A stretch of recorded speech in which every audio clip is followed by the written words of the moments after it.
Assalamualaikum warahmatullahi wabarakatuh. Perkenalkan, saya Intan Handoyo. Saya dari Fakultas Keguruan dan Ilmu Pendidikan. Saya dari Prodi Pendidikan Biologi. Baik, di sini saya akan menjelaskan tentang manusia adalah makhluk biologis yang memiliki kesamaan dengan makhluk hidup lainnya dengan aspek fisik.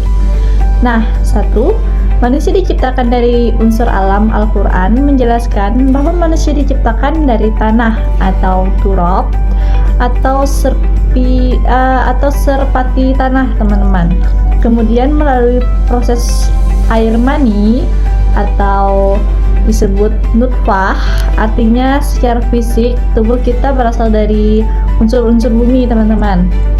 Nah, ini sebabnya kita butuh makan dan minum dari hasil bumi untuk bertahan hidup, dan ketika meninggal jasad kita kembali ke tanah. Dan kedua, punya kebutuhan biologis. Nah, kebutuhan biologis itu sebagai makhluk jismani, manusia punya kebutuhan dasar yang sama dengan makhluk hidup lain, seperti makan dan minum. Tubuh kita itu juga butuh energi.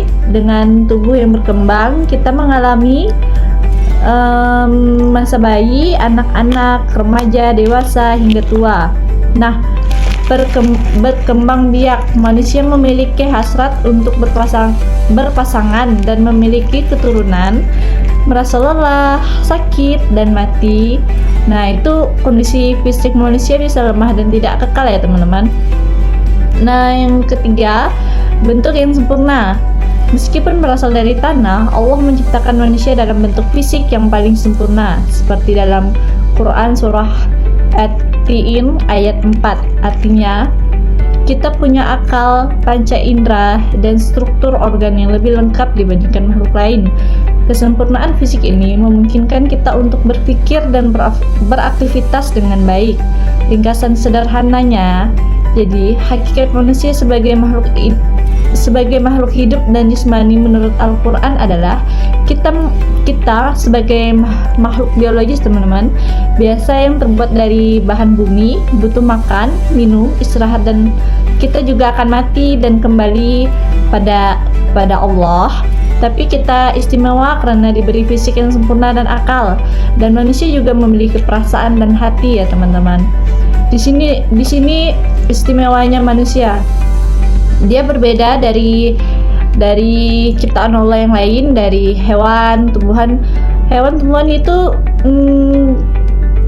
tidak spesifik manusia ya, teman-teman, tidak sesempurna manusia, karena manusia dilengkapi dengan akal, hati, dan perasaan.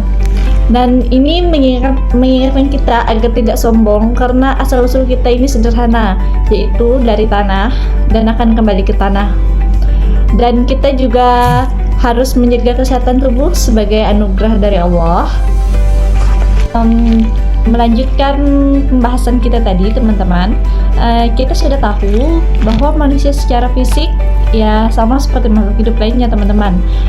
Kita makan, minum, istirahat. Terus di dalam Al-Quran aspek ini juga disebut dengan al-bashar.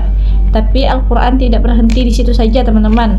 Ada satu istilah lagi yang membuat kita ini istimewa. Nah, apa sih itu yang membedakan kita dari hewan, bahkan dari malaikat? Istilah itu adalah al-insan. Nah, di sini, jadi hakikat manusia itu punya dua sisi mata uang. Sisi pertama, al-bashar atau jasmani. Ini sisi biologis kita lemah, kita butuh bantuan orang lain, kita bisa sakit. Kita ini mengingatkan kita untuk rendah hati, tidak sombong. Nah, ini nih yang sering kita lihat di luar sana ya, teman-teman. Kebanyakan orang-orang itu merasa dirinya lebih, merasa dirinya banyak kelebihan. Dia merasa dirinya itu melebihi manusia-manusia lain.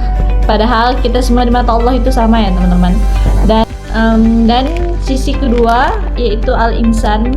Disinilah letak kemuliaan kita. Allah tiupkan ruhnya ke dalam diri kita.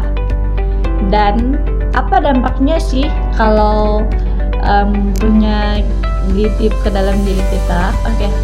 Dampaknya yaitu kita punya akal.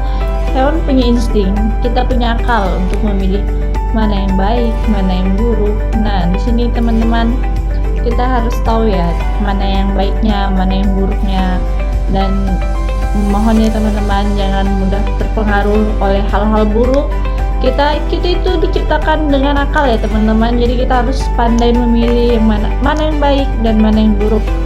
Dan di sini kita mempunyai empati, cinta, dan kasih sayang. Kita punya tanggung jawab, amanah, karena akal itu kita diberi tugas sebagai khalifah di bumi atau pemimpin atau pengelola bumi ya teman-teman. Pesan pentingnya di sini nih, kita tidak boleh hanya fokus pada sisi basyar saja, sibuk mengurus perut dan hawa nafsu duniawi. Nah, maksudnya di sini tuh kita itu tidak boleh terlalu fokus pada dunia, karena kita harus kata guru saya ya teman-teman, kita tuh harus menyeimbangkan antara dunia dan akhirat. Gimana sih? Apa sih itu menyeimbangkan dunia dengan akhirat? Jangan juga terlalu terpengaruh oleh akhirat. Maksudnya itu terlalu fokus gitu ya teman-teman. Kita tuh mengimbangi perkembangan zaman ya teman-teman. Yaitu bisa tidak meninggalkan sholat, rajin baca Al-Quran.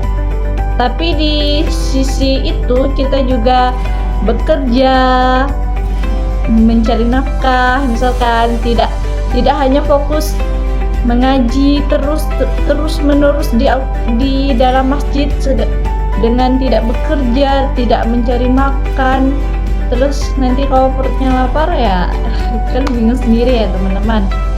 Dan sebaliknya teman-teman, kita juga tidak boleh terlalu fokus kepada dunia karena kita juga harus mengejar akhirat teman-teman. Tidak boleh meninggalkan sholat dan menyempatkan diri untuk bersolawat, karena itu kewajiban kita ya teman-teman. Dan pesan pentingnya nih teman-teman, tapi kita juga tidak boleh terlalu sok suci sampai mengabaikan kebutuhan fisik kita, keseimbangan hidup